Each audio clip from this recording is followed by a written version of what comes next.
Several questions. Detective, I'll ask you the ones I can ask you if you'll give the jury your answers. One question is, can we see the evidence log? No, it's not admissible into evidence.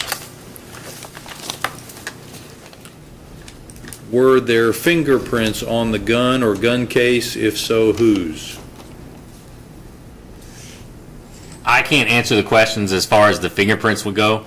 I would be the one that found the evidence and gave it to the person that was taking the evidence as far as putting it into the log.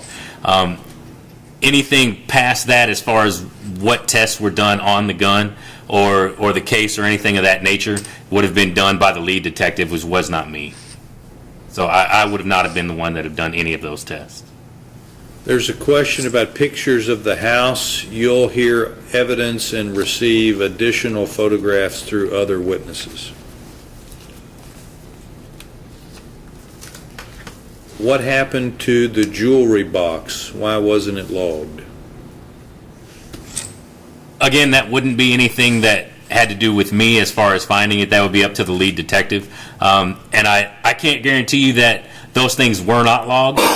It most likely would have been collected in the way that it was, unless there was something that didn't have to do with the evidence of the crime that they were looking for, and it didn't necessarily constitute something that they should have taken.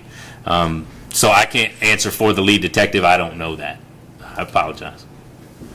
Is there a log of lay persons in the house?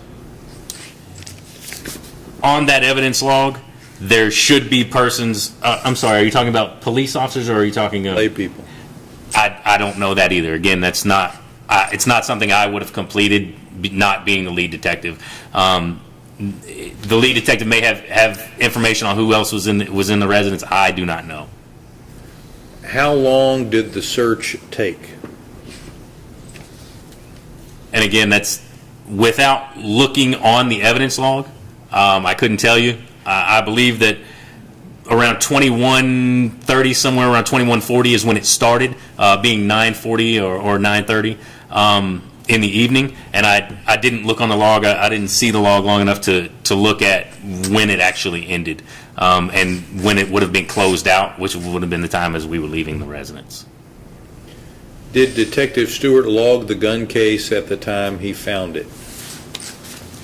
Again, when we go into a room and search, there's multiple detectives that will go in somewhere to search, and most of the time, or when I'm the lead detective, I will assign one person to write down everything on the log. That person will be annotated on the log as the person that is actually filling out the log. That person is responsible for logging everything down that is found by all the different detectives that are in there to somewhat try and keep the confusion down. I would have first had the individual with the camera come down and take a picture of it, and then taking it to the log person and basically placing that into that evidence, and whoever's writing on the log would have been the person that wrote down this was collected by Detective Stewart, where it was found, and what time it was found. Are you able to tell for sure the gun belongs to that gun box? I can pick up the gun and try to compare the serial number on the gun to the serial number on the box. The magazine is somewhat similar to just by visually looking at it, to the magazine that will possibly be used for that gun.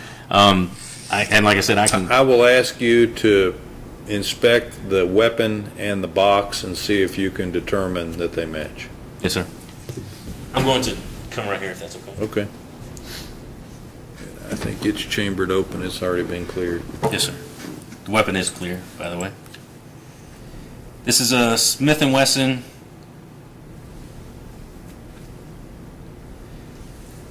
The serial number on the weapon is DUX 5050, and again, the serial number that is on the side of this box is also DUX 5050 from a manufacturer's type sticker.